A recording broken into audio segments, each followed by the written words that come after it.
Bueno, para hablar sobre el noise rock habrá que aclarar algunos términos: sonido, música y ruido, que puede que esto se ponga picosito desde el principio. El sonido. El sonido puede ser entendido como las vibraciones generadas por el movimiento y la fricción con un medio y la propagación de la onda en dicho medio físico. Es una manifestación del movimiento, una manifestación de la realidad que puede ser percibida por nuestros oídos y nuestros cuerpos. La música es una organización sonora para estar concebida dentro de algún canon o estilo con alguna intención, es decir, una manera en la que la humanidad ha aprendido a interpretar la realidad, que ha aprendido a manipular el sonido, razón por la que existen géneros musicales, las fugas de Bach, los corridos tumbados. Y por último, el ruido. El ruido es básicamente cualquier sonido, pero para hablar de música y ruido, es necesario hablar de lo indeterminado y de lo determinado. Básicamente el sonido y el ruido son lo mismo, pero el concepto de sonido que hemos asociado tiene una altura y timbres determinados. Es producido por un instrumento musical, vaya, un artefacto que los humanos hemos diseñado para que suene de una manera específica y en el cual se pueden utilizar alturas específicas, es decir, su afinación. La combinación de estos sonidos producidos por instrumentos es lo que concebimos como música, y el concepto de música puede ser tan variable, moldeable y maleable, por lo general haciendo esta distinción en que los sonidos tienen ese principio musical de que es música afinada y con un timbre específico, y que no cumpla eso pues es ruido. Por ejemplo, el sonido del tráfico en la calle, el ruido de una licuadora, el ruido de muchos perros ladrando. Pero entonces el concepto de ruido está guardado solo para los sonidos que no son placenteros, y hasta cuando un sonido deja de ser musical.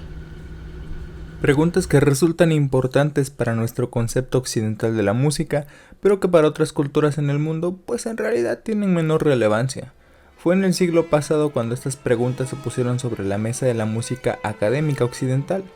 Por esos años, inicios del siglo XX, la música popular y la industria musical estaban recién dando sus primeros pasos para convertirse en lo que es ahora. Pero para la música académica europea un ciclo se estaba cerrando. Los ideales máximos del romanticismo habían sido llevados a su punto más alto, siendo esta época el auge de las grandes orquestas. Compositores como Wagner, Tchaikovsky, Strauss o Mahler habían llevado a la música académica a ser un ente enorme, majestuoso e imponente, tanto en música, sonido y visualmente hablando. Esas puestas en escena o esas interpretaciones en vivo no eran cualquier cosa. Es justo a inicios del siglo XX que surge la gran incógnita. ¿Y ahora qué sigue?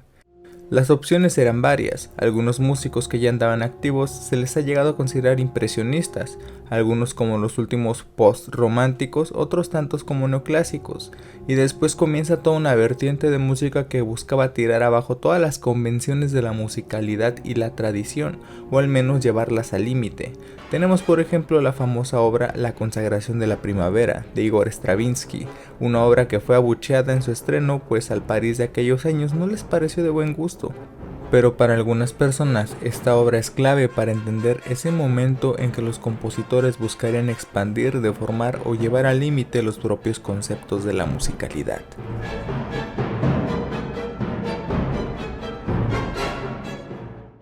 Desde los serialistas tirando abajo los conceptos de la tonalidad y la melodía como una conducción tonal, los serialistas integrales que llevaron esto mucho más allá, pasando por la música concreta de Schaffer, quien buscaba expandir los conceptos de lo que es un sonido que puede ser considerado musical, o la música de Stockhausen con aleatoriedad controlada en procesos electrónicos, o Edgar Varese poniendo a reproducir vinilos al revés jugando con los parámetros de la salida del audio, que por el mismo camino nos ponen a pensar dónde termina y empieza la música.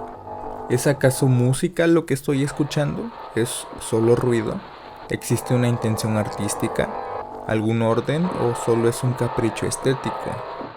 Y hablar de las obras contemporáneas a la consagración de la primavera y de toda la música académica que llegó después es un tema no para uno sino para muchos videos.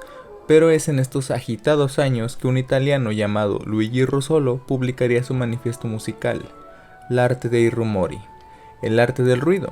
Russolo tuvo una formación como músico, aunque no haya ido al conservatorio.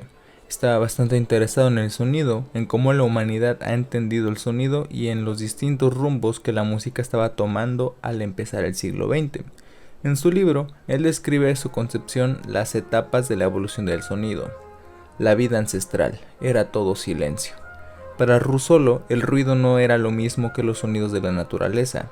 El sonido de la naturaleza estaba ahí, en su propio entorno, su propio balance y sus propias fluctuaciones, ajeno a todos los futuros entendimientos humanos del sonido musical, ajeno hasta del habla. Para Russolo, el ruido como lo conocemos, o como él lo entendía, nace en el siglo XIX.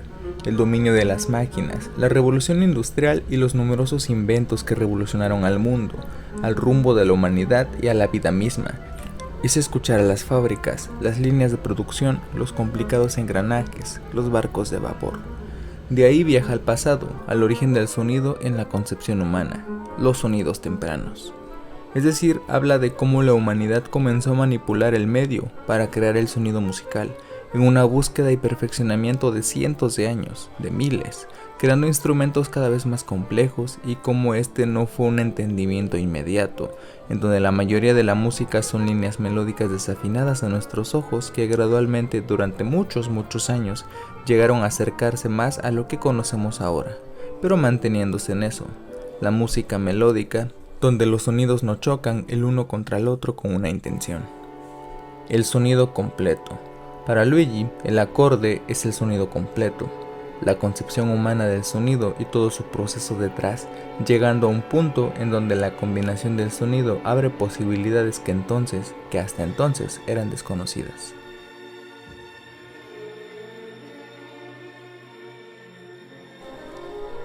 El ruido musical. El autor hace una comparación entre la evolución de la maquinaria humana junto a la evolución de la creación de instrumentos musicales más complejos y cada vez más matemáticamente fríos, más calculados y ajustados, lo que no solamente suponía la posibilidad de concebir instrumentos con un mayor registro y con mecanismos más complejos, sino cómo esa libertad supuso el llevar al sonido del acorde a expandir sus barreras y gradualmente deformarse hasta llegar a esas masas instrumentales que eran las enormes orquestas europeas. Sonidos, ruidos. Por más complejo que llegara a ser el mecanismo de una flauta, el sonido de una flauta estaba limitado a ser el de una flauta, pues había sido concebida así.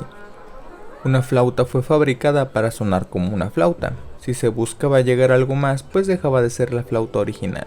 Pero aún así, su creación estaba supuesta para adaptarse a los conceptos rigentes de la musicalidad.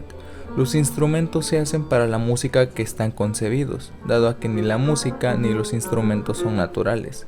La música es el resultado de las máquinas que el humano fabricó para hacer música. El ruido, a los ojos de Russolo, era el resultado de todas esas máquinas fabricadas por el humano que no fueron pensadas para ser musicales. Además de que, en este apartado, hace una distinción de los tipos de instrumentos, los de cuerda, los alientos de metal, los alientos de madera y las percusiones.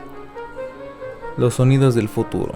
Este señor afirmaba que la música había llegado al límite dentro de sus convenciones, que el público ya lo había escuchado todo y propuso una solución, conciliar esta relación entre el ruido y el sonido. La música que aún no conocemos, la que aún no llega a nuestros oídos, está escondida entre el ruido. Por eso propone unas nuevas familias de instrumentos, rugidos, donde entran rugidos, explosiones, disparos y parecidos. Soplidos y el efecto del humo saliendo de un tubo, puffing, dice en el texto en inglés. Suspiros, es decir, suspiros, murmullos, crujidos, zumbidos, crepitaciones, raspaduras. Los golpes, el sonido que se produce al golpear metal, madera, botella, cerámica, etc. Voces de personas y sonidos de animales. Con su ensayo terminado, se metió en un grupo de personas que se hacían llamar los futuristas y se dedicó a fabricar y perfeccionar su invento, el Intonarumori, máquinas complejas, enteramente acústicas, accionadas por palancas que cuentan con un cono amplificador para reproducir básicamente ruido, parecido al de las fábricas, pero en un instrumento musical.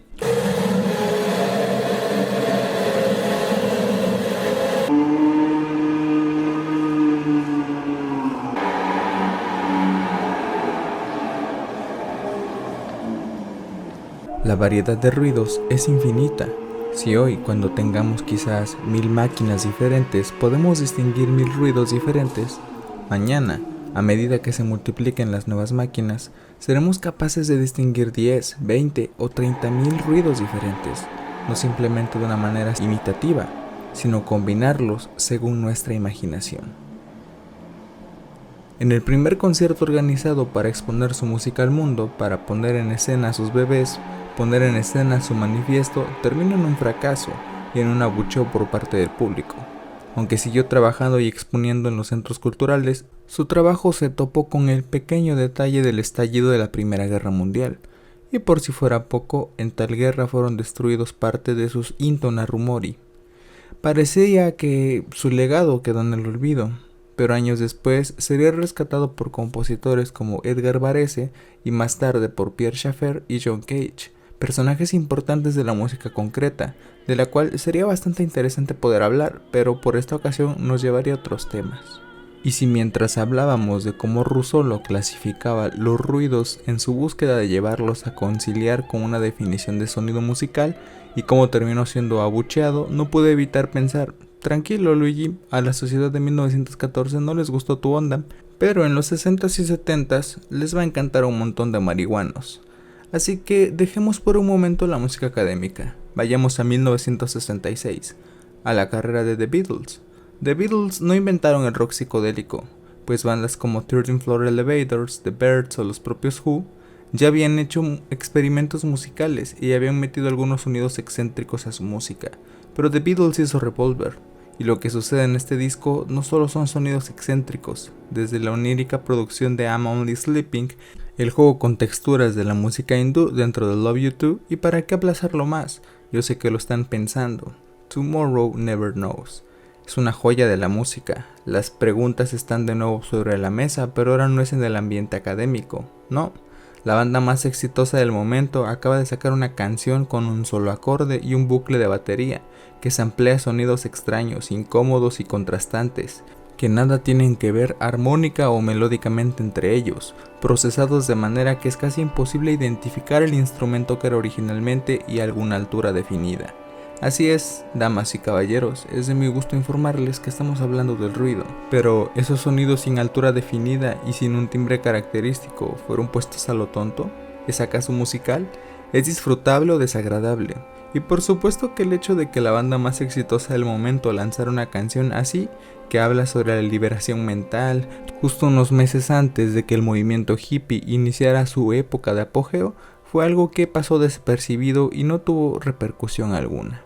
Se crean, los discos experimentales y buenos que salieron en 1967 se pueden hasta poner en un largo corredor enmarcados, discos buenísimos sin duda, pero los que más nos importan en esta ocasión son el debut de The Velvet Underground, específicamente en su canción Heroin, que no solo representa agónicamente un pasón, no me bloquees el video YouTube, sino que llega un momento en que el solo de guitarra es todo menos musical y melódico, en el sentido tradicional de la palabra, es ruido, pues aunque sabemos que lo que suena es una guitarra, pues no es un elemento musical tradicional. ¿Es placentero acaso? El segundo disco a resaltar es el debut de Pink Floyd, The Piper at the Gates of Dawn. Si quieres pausa el video, abre tu servicio de streaming favorito o aquí mismo en YouTube, en el respectivo buscador escribe Interstellar Overdrive para que contarles de la marranada cuando la pueden comprobar. Ve, te espero. ¿Ya andamos de regreso? Está perro, ¿no? ¿Para qué seguir preguntando dónde termina la musicalidad y dónde empieza el ruido?